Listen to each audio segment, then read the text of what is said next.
एक वैश्या एक बौद्ध सन्यासी के तप त्याग और संयम से प्रभावित होकर संन्यास अपनाना चाहती थी। वह उस सन्यासी के आश्रम के बगल में ही एक कुटिया बनाकर निवास करने लगती है। लेकिन धीरे धीरे वह युवा सन्यासी उस वैश्या के प्रेम में पड़ जाता है और उसके प्रति आकृष्ट होने लगता है। और फिर एक रात वह वैश्या से भिक्षा में संभोग मांग बैठता है। वैश्या बड़ी ही अजीब स्थिति में पड़ जाती है। वह सन्यासी, जो कि एक तरह से उसका गुरु भी था, आज पहली बार उसके सामने याचक बनकर खड़ा था। लेकिन याचना में उसने वह चीज़ मांग ली जो वैश्या ने अपने बहुत पीछे छोड़ दिया था। क्या वैश्या उस बौद्ध सन्यासी को संभोग देती है अथवा कथा कुछ और कहती है, यह तो आपको इस कहानी को अंत तक सुनने के बाद ही पता चल पाएगा। मैं आपसे इतना ही अनुरोध करूंगा कि आप इस वीडियो को लाइक करके हमारे चैनल को सब्सक्राइब जरूर कीजिएगा। आपका एक लाइक, आपका एक सब्सक्राइब हमें हौसला प्रदान करता है कि हम आपके लिए ऐसी ही कहानियाँ लेकर आते रहें। तो आइए इस रोचक और ज्ञानवर्धक कहानी को प्रारंभ करते हैं। प्राचीन काल की बात है। कौशाम्बी नगर में एक बड़ा ही अमीर व्यक्ति रहा करता था। उसका विवाह एक बहुत सुंदर महिला से हुआ और वे दोनों बड़े सुखपूर्वक अपने दाम्पत्य जीवन को जी रहे थे। समय आने पर उन दोनों को एक पुत्र रत्न की प्राप्ति भी हुई। सब कुछ था उनके पास, लेकिन पता नहीं क्यों उन्हें शांति नहीं मिल रही थी। सेठ को लगता था कि कोई ना कोई चीज़ ऐसी है जिसे वह नहीं पा सका है। एक दिन उस नगर में एक बौद्ध सन्यासी आया। सन्यासी संयमी था और उसके चेहरे से शांति टपकती थी। वह बड़ा खुशहाल नजर आता। सेठ उसके पास गया और बोला कि आप इतने शांत कैसे हैं, आप इतने सुखमय कैसे दिखते हैं। तब उस बौद्ध सन्यासी ने उस सेठ को त्याग और संयम के महत्व के बारे में बताया। सेठ ने कहा कि मैं तो अपने जीवन में उलझ चुका हूँ, मैं आपकी इन बातों को अपने जीवन में नहीं अपना सकता हूँ, लेकिन मेरा पुत्र अभी मात्र 10 वर्ष का है। मैं चाहता हूँ कि आप उसे अपने साथ रखें और जब वह बड़ा हो रहा हो तो अपने जीवन को एक उच्चतर आदर्श की तरफ ले जाए। उसे आप सन्यास की शिक्षा दीजिए। एक पिता अपने ही हाथों अपने इकलौते पुत्र को सन्यास की तरफ भेज रहा था और बड़ा ही महान पिता रहा होगा। उस सेठ ने अपने पुत्र को बौद्ध सन्यासी के हवाले कर दिया और यहाँ से वह लड़का महान सन्यासी बनने की राह पर निकल पड़ा। बड़ी ही कम उम्र में एक बौद्ध गुरु के मिल जाने के कारण वह लड़का अपने जीवन के महत्वपूर्ण क्षणों में सन्यास की साधना करने लगा। समय अपनी रफ्तार से गुजर रहा था। धीरे धीरे 15 वर्ष व्यतीत हो गए। वह लड़का अब एक जाना माना सन्यासी था। उसके सन्यास की चर्चा दूर दूर के गांवों और शहरों में भी होती थी, क्योंकि किसी गरीब परिवार का बच्चा सन्यासी बन जाए तो कोई बड़ी बात नहीं होती, लोग उसे पलायन कहते हैं। लेकिन यहाँ पर एक सेठ का इकलौता बेटा सन्यासी बन गया था। समय की मार में सेठ और उसकी पत्नी अपने प्राण को त्याग कर दूसरे लोक चले गए। वह बच्चा उनकी शांति का इकलौता मालिक था। उसने उस पूरी संपत्ति को बौद्ध विहार बनाने में खर्च कर दिया। अब उसके पास धन भी नहीं था, लेकिन उसकी कीर्ति चारों तरफ फैल रही थी। वह बड़ा उन्मुक्त था और अपने तारुण्य होने पर उसके यवन का तेज उसके चेहरे पर दिखाई देने लगा था। उसी समय कौशाम्बी के राजा को बड़ी परेशानी थी। बहुत समय से विवाह होने के बाद भी उन्हें कोई पुत्र रत्न की प्राप्ति नहीं हो पा रही थी। वे इस चिंता में सदा गलते रहते थे कि उनके बाद उनका वारिस कौन होगा, और इसीलिए उन्होंने तमाम तरह के औषधियों का सेवन किया और यज्ञ तथा अनेक कर्मकांड करवाए, लेकिन उन्हें सफलता नहीं मिली। अंततः उस राजा के कानों में युवा सन्यासी की चर्चा पहुंची। उन्होंने सोचा कि जब इतना प्रयास कर ही लिया है तो एक बार इन्हें भी देख लिया जाए। वे उस सन्यासी के आश्रम में पहुंचे। राजा को आया देखकर युवा सन्यासी ने यथोचित उनका स्वागत किया और कहा कि कहिए महाराज, मैं आपकी क्या सेवा कर सकता हूँ। राजा ने कहा कि हे सन्यासी, मुझे कोई पुत्र रत्न नहीं प्राप्त हो रहा है। मैं चाहता हूँ कि आप मेरे लिए कोई ऐसी व्यवस्था कीजिए जिससे मैं पुत्रवान हो जाऊँ। बौद्ध सन्यासियों को ज्योतिष शास्त्र की अच्छी शिक्षा मिलती थी। वह सन्यासी भी ज्योतिषी विद्या में पारंगत था। उसने लग्न देखा और फिर उसने देखा कि राजा के भाग्य में तो पुत्र रत्न है। उसने कहा, महाराज, आप चिंता मत कीजिए। अगले वर्ष आते आते आपको एक पुत्र रत्न की प्राप्ति अवश्य ही हो जाएगी। यह कोई चमत्कार नहीं था, यह केवल ज्योतिष की गणना थी। लेकिन उस राजा को लगा कि यह सन्यासी का आशीर्वाद है।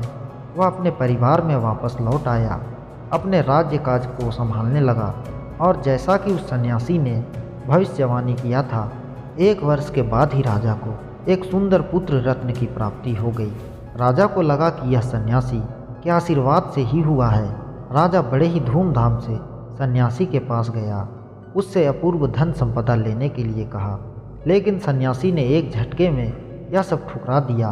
वह अपने आश्रम में खुश था। उसने कहा कि मैं जहाँ हूँ मैं वहीं पर प्रसन्न हूँ। सन्यासी के आशीर्वाद से राजा को पुत्र मिलने की कहानी और राजा की धन संपदा को ठुकरा देने की कहानी पूरे नगर में जंगल की आग की तरह फैल गई। वह सन्यासी पहले से भी अधिक प्रसिद्ध हो गया। उस सन्यासी की प्रसिद्धि की चर्चा एक वैश्या के पास भी पहुंची, जो कि उस कौशाम्बी नगर की सबसे बड़ी वैश्या थी। वैश्या को अपने रूप पर और अपनी कला पर बड़ा ही ज़्यादा घमंड था। उसे लगता था कि किसी भी पुरुष को वह रिझा सकती है। उसे ऐसा लगता जैसे बड़ी बड़ी अप्सराएं उसके सामने पानी भरती हों। वह अक्सर कहा करती थी कि मैं विश्वामित्र और वशिष्ठ जैसे सन्यासियों को भी उनके धर्म से हिला सकती हूँ। धीरे धीरे उस वैश्या के कानों में सन्यासी की प्रसिद्धि बढ़ने लगी। वैश्या को कौतूहल हुआ कि वह आखिर कैसा सन्यासी है। उसने सन्यासी के पास जाने का निर्णय कर लिया, क्योंकि वह बौद्ध सन्यासी इसके पास तो नहीं आता, क्योंकि वह राजा के पास भी नहीं गया था। राजा स्वयं चलकर सन्यासी के पास गया था। वैश्या ने उस सन्यासी को उसके धर्म से हिलाने के लिए उसके पास जाने का निर्णय कर लिया और एक दिन अपनी पूरी साज सज्जा के साथ वह सन्यासी के आश्रम पर जा पहुंची। वैश्या उसे रिझाने के लिए गई थी, लेकिन जब उसने 25 वर्ष के उस तरुण सन्यासी को देखा तो वैश्या उसके ऊपर मोहित हो गई। उसने इतना सुंदर, इतना तरुण और इतना तेजवंत पुरुष कभी नहीं देखा था। वास्तव में सन्यास आपको सुंदर बनाता है। यदि सन्यासी होने के बाद भी आपके अंदर सुंदरता नहीं आई, लोगों को आप में सुंदरता नहीं दिखी, तो इसका मतलब आपके सन्यास में कहीं ना कहीं कोई झोल है, कोई दिक्कत है। सन्यास आपको अंदर से मुक्त कर देता है और एक मुक्त व्यक्ति का सौंदर्य उसके व्यक्तित्व से फूट फूट कर बाहर आता है। वैश्या ने उस सन्यासी के सौंदर्य को देखा और वह उसके ऊपर मोहित हो गई। वैश्या सन्यासी के पास चली गई। उसने सन्यासी के कदमों में प्रणाम किया और कहा कि महाराज, मैं आपसे प्रेम करने लगी हूँ। आप सभी को कुछ न कुछ देते हैं। मैं आपसे प्रेम की भिक्षा मांगती हूँ। मैं आपके साथ संबंध बनाना चाहती हूँ। सन्यासी मुस्कुराते हुए उठा। उसने कहा कि तुम्हारे सामने अनंत खजाना खुला हुआ है और फिर भी तुम पत्थर का एक टुकड़ा उठाना चाहती हो। तुम्हारे सामने अध्यात्म की विशाल पूंजी पड़ी हुई है और तुम देह के भोग में लगी हुई हो। तुम्हारी देह क्षण मात्र के लिए है। इस अरबों वर्ष पुराने ब्रह्मांड में तुम्हारी देह की आयु 60 या 70 वर्ष है। यह 60 और 70 वर्ष इस ब्रह्मांड की तुलना में एक क्षण की भांति है। तुम इस क्षण में इस देह में उलझ कर रह गई हो। तुम इससे मुक्त नहीं होना चाहती हो। क्या तुम चाहती हो कि केवल देह का सुख ही तुम्हें मिले? वास्तव में तुमने देह के सुख के ऊपर के सुख का अनुभव किया ही नहीं है। सन्यासी की इन सब बातों से वैश्या बड़ी ही विचलित हुई। यह बातें उस सन्यासी के मुंह से निकल रही थी, जिसके तेज में उस वैश्या ने अपना सर्वस्त्र लुटा दिया था। वैश्या भी सोचने लगी कि आखिर मैं क्या देखकर इनके प्रति आकृष्ट हुई हूँ। मुझे तो एक से एक पुरुष दिखते हैं। बड़े बड़े योद्धा मेरे पास आते हैं, बड़े बड़े धनिक लोग मेरे पास आते हैं। फिर भी इस सन्यासी में ऐसा क्या है? ना तो इसका शरीर योद्धाओं की तरह सुगठित है और ना ही इसके पास धन का अपार वैभव है। फिर इसके पास क्या है जो मुझे आकृष्ट कर रहा है?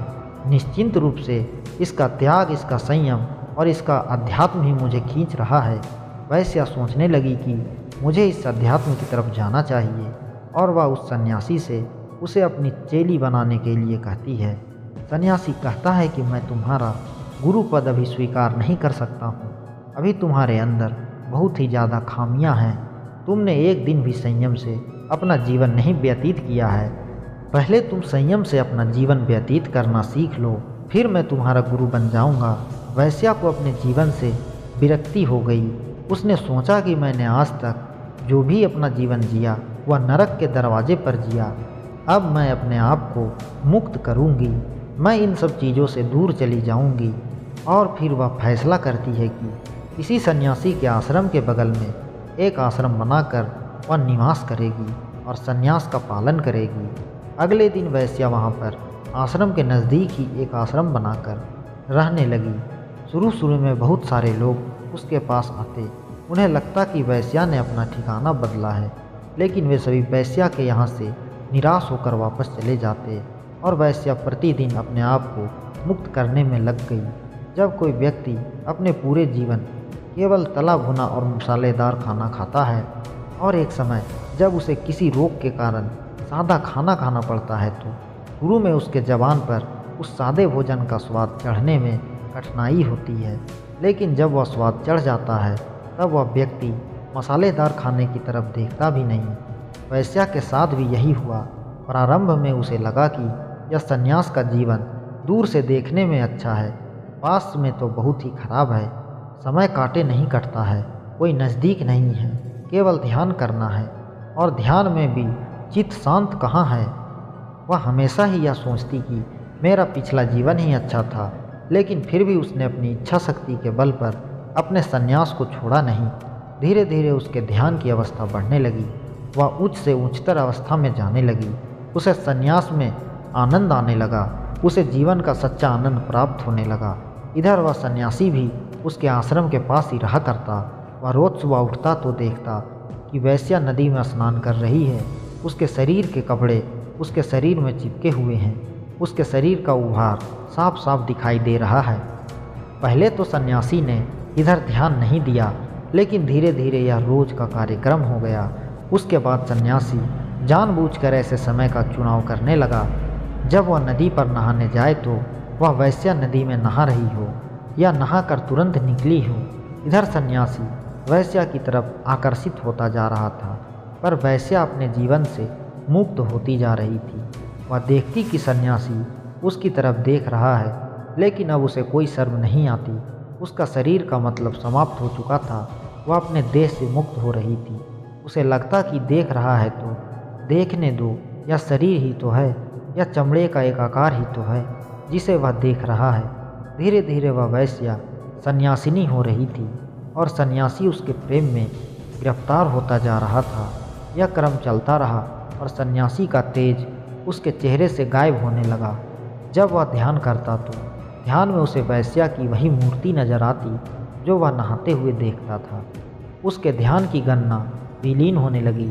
उसका ध्यान अब उच्च अवस्था में नहीं पहुंचता था। वह हमेशा ही वैश्या के बारे में चिंतन करने लगा।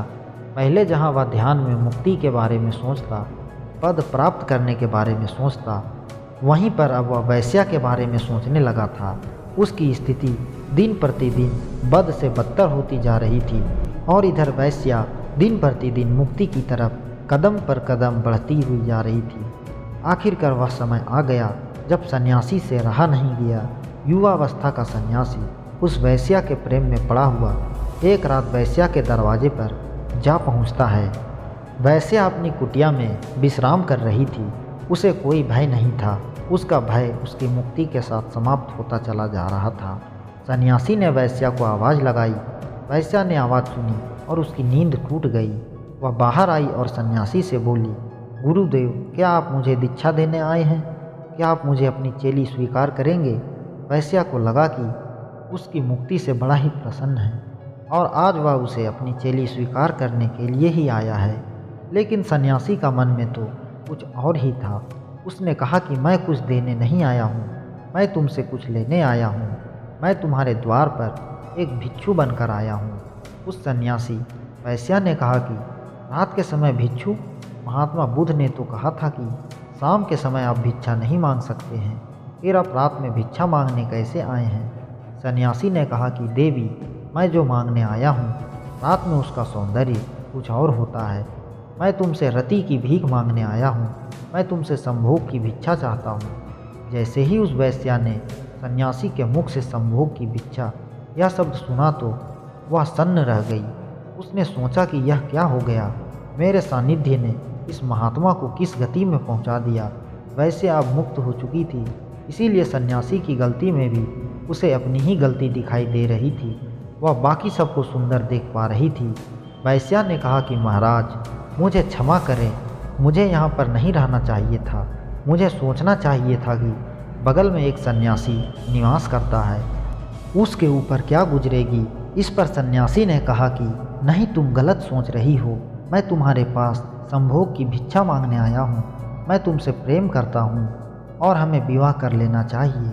यह हमारा दायित्व है कि हम संतान उत्पन्न करें जिससे मनुष्यता बची रहे, क्योंकि हम संतान के रूप में ही अपनी अगली पीढ़ी को जन्म देते हैं और फिर अपनी शिक्षाएं उसके अंदर स्थापित करते हैं, जिससे यह क्रम चलता रहता है और मनुष्य का विकास होता रहता है। वैश्या ने कहा कि लेकिन महाराज, वह तो गृहस्थ के लिए है, हम सन्यासियों के लिए संभोग और संतान की उत्पत्ति करना मना है, हम ऐसा नहीं कर सकते हैं। इस पर सन्यासी ने कहा कि लेकिन महात्मा बुद्ध ने भी तो किया था, उनका भी विवाह हुआ था, उनका भी एक पुत्र हुआ था। सन्यासिनी बनी हुई वैश्या ने कहा लेकिन यह उनके गृहस्थ जीवन में था। संन्यास लेने के बाद उन्होंने अपनी पत्नी के साथ कभी भी पत्नी व्रत संबंध नहीं रखा, जबकि उनकी पत्नी तो उनके संग में सम्मिलित भी हो गई थी। सन्यासी के पास कोई उत्तर नहीं था।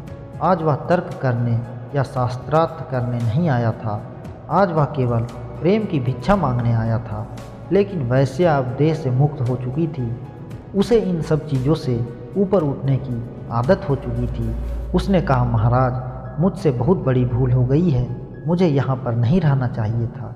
मैंने आपका बहुत बड़ा अहित कर दिया है, अब मैं यहाँ से दूर चली जाऊँगी और मैं आपसे भी अनुरोध करती हूँ कि आप इस जगह को छोड़कर इतनी दूर चले जाएं जहाँ आपको इन सब बातों की याद ही नहीं आए।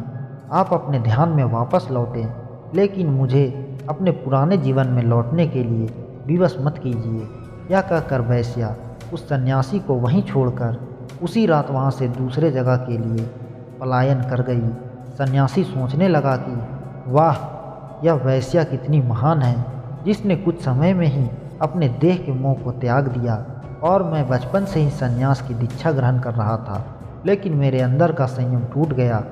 सन्यासी अपने संयम को और बड़े स्तर तक ले जाने के लिए दृढ़ संकल्पित होकर उस जगह से दूसरी दिशा में वापस चला गया। यहाँ पर यह कहानी समाप्त हो जाती है। तो मित्रों, यह कहानी बताती है कि मन पर विजय प्राप्त करने के लिए संयम के साथ साथ दृढ़ संकल्प बहुत जरूरी होता है। यदि आप भी कुछ ऐसा चाहते हैं जो आपका मन आपको करने नहीं दे रहा है, तो आप अपने मन पर संयम लगाने से पहले दृढ़ संकल्पित हो जाइए। आपको यह कहानी कैसी लगी कमेंट बॉक्स में अवश्य बताइएगा और इसे अन्य लोगों के साथ शेयर भी अवश्य कीजिएगा। मिलते हैं अगली वीडियो में अगली कहानी के साथ। तब तक के लिए नमस्कार। आप सभी लोगों का धन्यवाद।